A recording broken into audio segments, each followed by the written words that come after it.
The final interview with Ted Bundy, who was executed this morning in Florida. As you heard Ted Bundy say in that interview, his sexual violence, he claims, was sparked by an obsession with violent pornography. Joining us right now is a psychologist who has studied Ted Bundy, John Berberich. Dr. Berberich, you have just seen this interview. Is there any evidence that pornography was somehow responsible for Bundy's sickness? Well, the general research on pornography would lead one to doubt that, except in very special cases, that something like this could come about. Pornography does not cause this kind of behavior.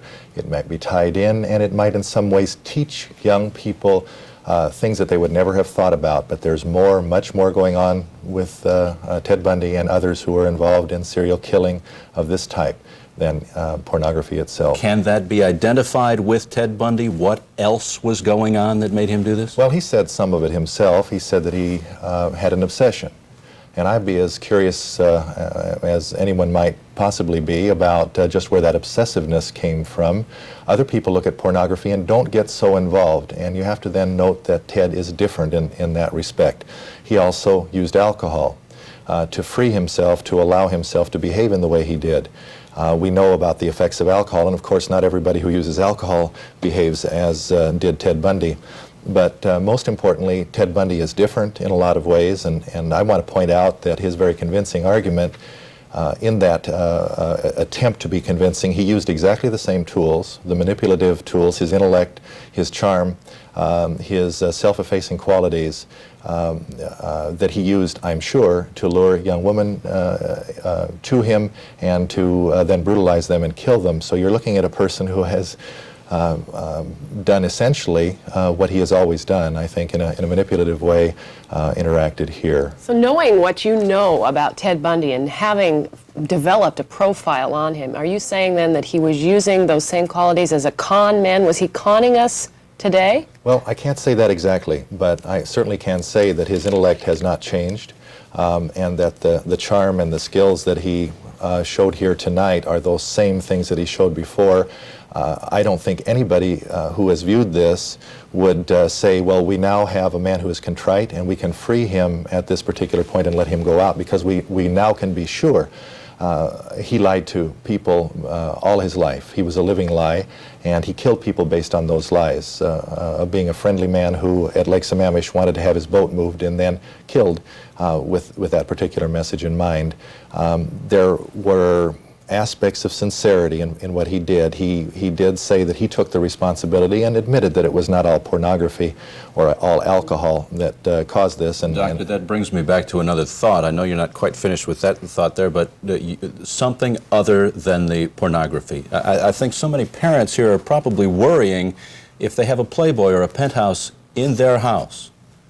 I don't want to make this sound like it's stretching it too far, but could that be the trigger that would create another Ted Bundy? Well, it can play into it.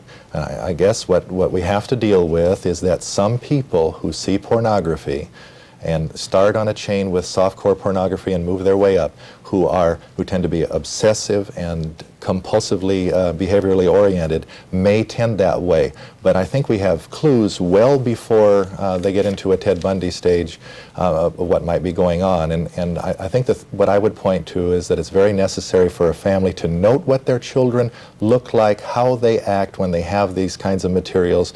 Are they willing to talk about their feelings? Are they hidden, defensive, isolated? Well, usually that's how it starts, because most kids are uncomfortable. They know that this is not quite smiled upon in the house. But children need to be encouraged to talk about what they think about. Sex needs to be openly discussed at home in age-appropriate ways, and to see how they're thinking, and so that the parents can react. That's good advice. You bet. Dr. Berberich, we want to thank you for sharing your observations with us today. Thanks for coming in. Oh, it's my pleasure being here. Thank you.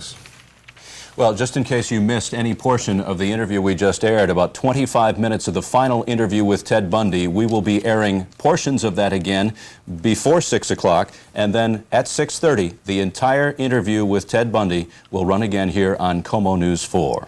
There is, of course, a lot more to learn about Ted Bundy, and we'll begin in just a moment. We'll start with a live update from the Florida State Prison at Stark. I'm Tim Hillard. We'll bring you the various reactions to Bundy's execution earlier today here in Florida.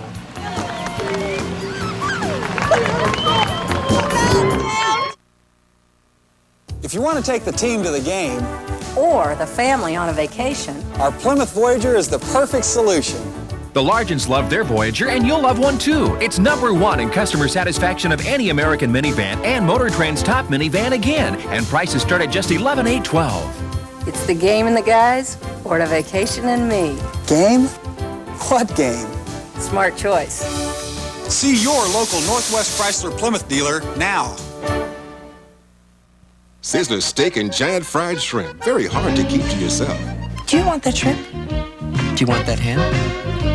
Yes. Patrick, look at her. Don't even think about it. Thank you. Welcome. If you really love me, you'd give me that shrimp. I love you. Sizzler steak and giant fried shrimp. Very large, very crisp, and very reasonable. This is a test of the Jeopardy broadcast system. This station is conducting a test of your skill at Jeopardy. This is only a test. The category, food. The largest fruit or vegetable ever grown was one of these. Good luck. This was only a test, but if you said, "What is a pumpkin?" you're ready for an actual Jeopardy game and are advised to tune to this station. Test yourself tonight at 7:30 on Channel 4. Now back to regular programming. Live from Seattle, you're watching Komo News 4. The execution of Ted Bundy this morning has brought a wide range of emotional responses. We have seen Ted Bundy's apparent sorrow, but for many people in Florida, this was a very different day. We continue our special team coverage with a live update from the Florida State Prison at Stark, where Bundy's execution took place early this morning. And we begin with Komo's Tim Hillard. Tim? Well, Dan, it is far quieter here tonight than it has been here in several days. It is starkly different from the scene here just some 12 hours ago. The first sign of the impending execution came before dawn. Smoke billowed from generators used to power the prison's chair. 5:35 a.m. Bundy was offered a last meal about 40 minutes ago. He was offered steak and eggs, and he refused it. I understand that when he received word of his last appeal being turned down, he was visibly shaken. Certain of his death since midnight, Bundy had spent his final hours with a Methodist minister, much of that time in prayer. Now, near 6 a.m., witnesses begin assembling. John Wilson? It is a short ride to the prison, where Bundy, now shaven and alone, is led into the execution chamber. Now, 7 a.m. It was carried out quietly. He did not resist. There was no violence. His last words was just give my love to my family and to my friends. A crowd waits. Finally, in the distance, a faint wave of the handkerchief. Bundy is dead. I can tell you that Theodore Bundy was executed at 7:16 this morning in the electric chair at Florida State Prison. He was executed for the murder of 12-year-old Kimberly Leach of Lake City, Florida. You could see Mr. Bundy grip his fist, and you could see his nerves in his body flexing, kind of a quiver like. It's basically all that I seen. You knew he was dead when you saw the extremities turning blue and the doctor finally nodding after the check and the reflexes in the eye and listening through a stethoscope to his heart for at least 2 or 3 minutes. Now, 7:45. Bundy's body is driven away. Those who saw him die have no remorse. None whatsoever. I felt that although there was death that occurred, that it was an easier death than probably any of his victims had to go through prior to death. And Ken Robinson should know he found the body of Kimberly Leach some 11 years ago. His opinion is also not an isolated one. My colleague Bob Bronson is here. Bob? Not isolated at all, Tim. As a matter of fact, as Ted Bundy waited to die, a cow pasture across from the prison became temporary home to hundreds of people from all across Florida. Some were the curious, the angry, and others who felt that 11 years was far too long to wait for justice. Deborah Knight and Bonnie Goodwin drove 4 hours to be here when Ted Bundy died. I was in Tallahassee attending Florida State when the Kyle-Maker murders occurred. I was living off campus, one street over from the girl who was attacked on Dunwoody. It could have been me. It was a bloody January night 11 years ago when Bundy killed 2 sorority girls and bludgeoned 3 other women at Florida State. So Deborah and Bonnie are here on business. Unfinished business from a lifetime ago. I can't explain it. My husband doesn't understand why I'm here, but he knew I had to come, so I drove 4 hours to get here. Bye, bye, Ted Bundy, goodbye. But for others, the execution is a carnival, and Bundy is the sideshow freak. I guess it's pretty well been said he's somewhat of an animal. He just doesn't seem like he fits in the human race. This is a Ted drop. Now we're all ecstatic. Ted Bundy, you're dead. But as the hours drag toward dawn behind the barbed wire, there are others here who don't want Bundy dead. Opponents of capital punishment hold a lonely vigil, revolted by the signs, the T-shirts, the jokes. We're killing somebody today, and I can really understand their feelings. But when they get out of the car and talk about, well, we're going to a barbecue, and let's fry this guy, and that's, to me, that's violence, and they're worse off than the guys in the prison. But no one else here will shed any tears for Bundy. They're supposed to wave a white handkerchief or something, and all the lights should dim over there like they're dimming. They look like they're about to dim. The lights do not dim, but at 7:16 a.m., a guard appears waving the white handkerchief. Ted Bundy is dead.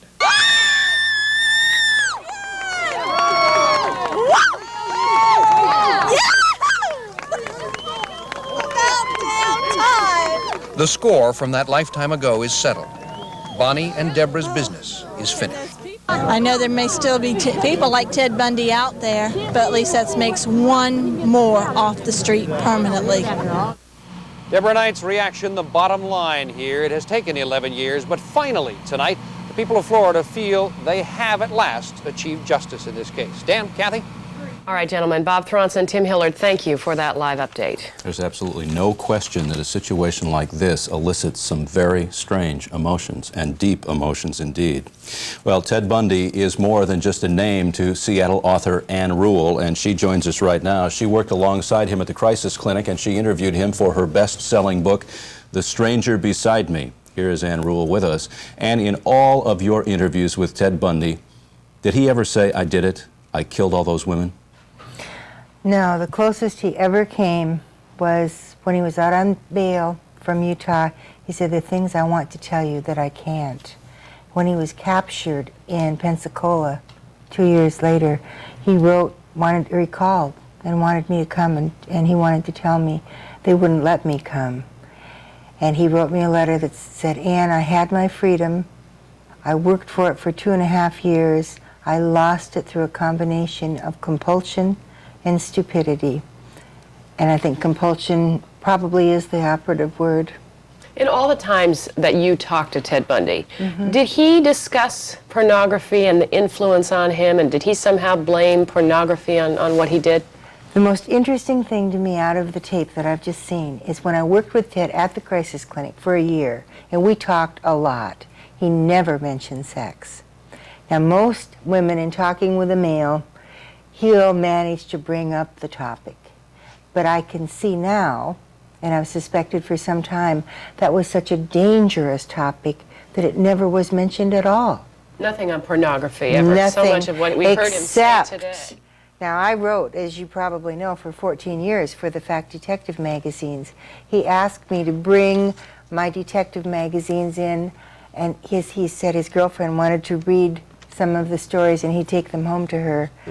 I've long suspected he was reading them, but I thought to find out how police caught criminals. The investigator from Washington State who went to talk to Bundy said that Ted Bundy was, he was born to commit murder, that he was consumed with murder. How do you react to that statement? I heard Bob Keppel say that. I think consumed is correct. Born to commit murder. I've always rejected the bad seed theory. Something happened, as Dr. Burbridge suggested, I think under the age of 5, something we do not know about, that made Ted prime. Sure, the pornography probably came in, but I think it was the catalyst and not the cause. All right, Ann Rule, thanks for coming in and sharing your insights.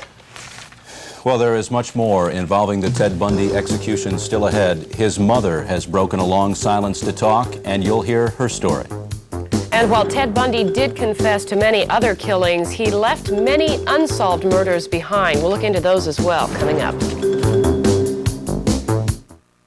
Carol Windsor before Nutrisystem, Carol Windsor after Nutrisystem. I lost 150 pounds in 15 months, and I feel wonderful. When I was overweight, I had very little self-confidence, and I wanted to stay home all the time. Now I can't wait to get out and go and do things with my family. My husband's always telling me how proud he is of me, and I like hearing that. My 6-year-old said, "Mommy, you look pretty now." Don't wait. Call now. Nutrisystem. We succeed where diets fail you. Northwest Truck Accessories can turn your truck into the ultimate truck. Start with Line-A-Bed, the original custom-fit bed liner. Step up to Laverne stainless steel running boards. Protect it with a stainless steel grill guard and cab guard. And top it off with a canopy, custom fit for your truck. Northwest Truck Accessories, the ultimate truck stop. For your nearest dealer, call Northwest Truck toll-free at 1-800-527-3320. An old friend's handshake, a good belly laugh, a mother's hug, a minute on Santa's lap. What you can touch, what you can feel, these are the things that are real. There's a reason the friend of the family offers all those bank investments, stocks, bonds, annuities, and mutual funds. Money isn't everything, but it lets you spend more time with the things that are. The things that are real.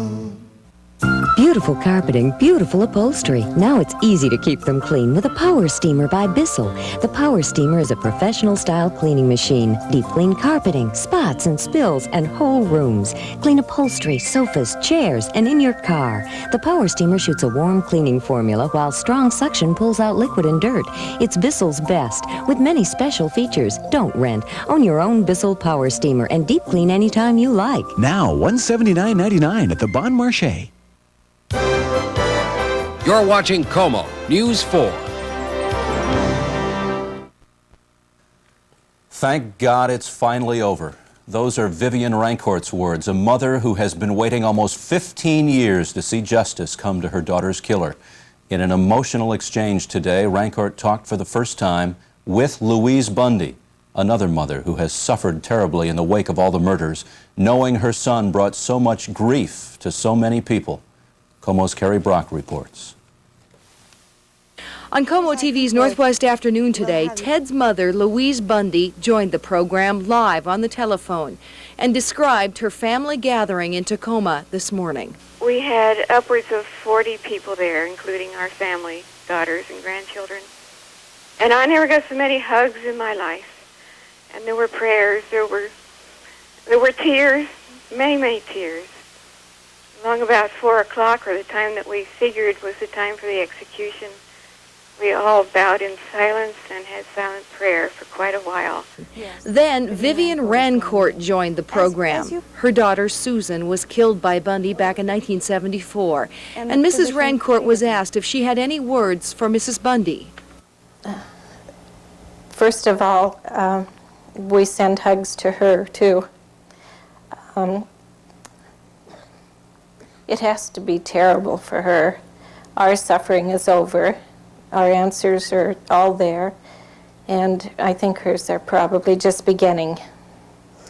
Louise, any words you would like to say to Vivian? Any thoughts you would like to share with her? Well, I've said it before, and I'm glad to be able to say it directly to one of the moms. We don't know why this happened, and we feel so desperately sorry for you. We didn't want our son to do these things. We have 2 beautiful daughters of our own, and we know how we would feel. I am sorry. I know you are. And we don't hold any resentment or hatred towards you or your family. An extended hand, the light of forgiveness, to close such a dark chapter in both of their lives. Carrie Brock, Komo News 4. Mrs. Bundy said today she chose not to attend her son's execution because of what she considers the lust for blood that people were apparently feeling in Florida. The families of 24 of Bundy's victims know the truth today, but for others, the anguish and the uncertainty remain. Komo's Brian Johnson says investigators now believe Ted Bundy told them little more than they already knew. The bodies of 4 of Ted Bundy's victims were found here on Taylor Mountain in 1975. The underbrush is dense, the terrain all but impassable. Still unknown is how many other bodies may have been placed here, how many more times Ted Bundy killed. We're receiving phone calls already from people as far away as Anchorage, Alaska, wondering if possibly Ted would have confessed to the death of their loved one, their child. Investigators believe Bundy's killing may have started long before 1974. Many suspect Ted's first victim was 8-year-old Anne Marie Burr of Tacoma. Her body was never found. For Beverly and Donald Burr, it just means the uncertainty continues. Then we'll just have to carry on with what we always have, not knowing whether she's alive or not. Lonnie Trumbull may also have been a Ted victim. She was killed in her Queen Anne apartment in 1966. Her roommate, Lisa Wick, was severely beaten and left for dead. Wick believes the attacker was Ted Bundy. Lieutenant Nolan says Bundy denies any involvement. He didn't give them anything new. He just confirmed what they already knew. And then he teased them with other information. And I think that was certainly his ploy. And I don't think he would have ever, in a million years, given up anything more than he gave up. Investigators say the tragedy of Bundy's confession is that he raised hopes of countless families, and their hopes died with Bundy in the electric chair. Brian Johnson, Komo News 4. Police say it will be almost impossible to follow up on the few leads Bundy did give them. They say too much time has passed and the grave sites would have been destroyed. There's a lot more coming up on this special edition of Komo News 4. As we mentioned, in case you missed it, we will replay for you excerpts of the Ted Bundy television interview a little later in this newscast. And then at 6:30 tonight, an expanded in-depth report on that final interview done just hours before Bundy's execution. That's on Komo News 4 tonight at 6:30. We're going to break away from the Bundy story for just a couple of minutes here. There is other news today, and Steve Poole is going to join us to check the weather. We'll be right back. Right now, get super values on 89 Dodge cars and trucks at your Puget Sound Dodge dealers. Come in and see our great selections of quality pickups just delivered, and many with huge factory cashback benefits. See the midsize Dakota pickup with more interior room than regular cab compacts and an optional 8-foot cargo bed. And now you can get up to $1,000 cash back on Dakotas in stock for a limited time. Plus, Dakota comes with our 770 protection plan. See your Puget Sound Dodge dealers now, where the 89 Dakotas are available at super values. Why is the competition afraid of our simulcolor copier? Because when you punch it, it gets you black and blue. So,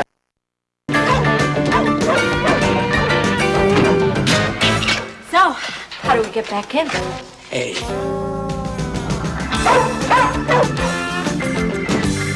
Okay, come on, let's go. You got the keys?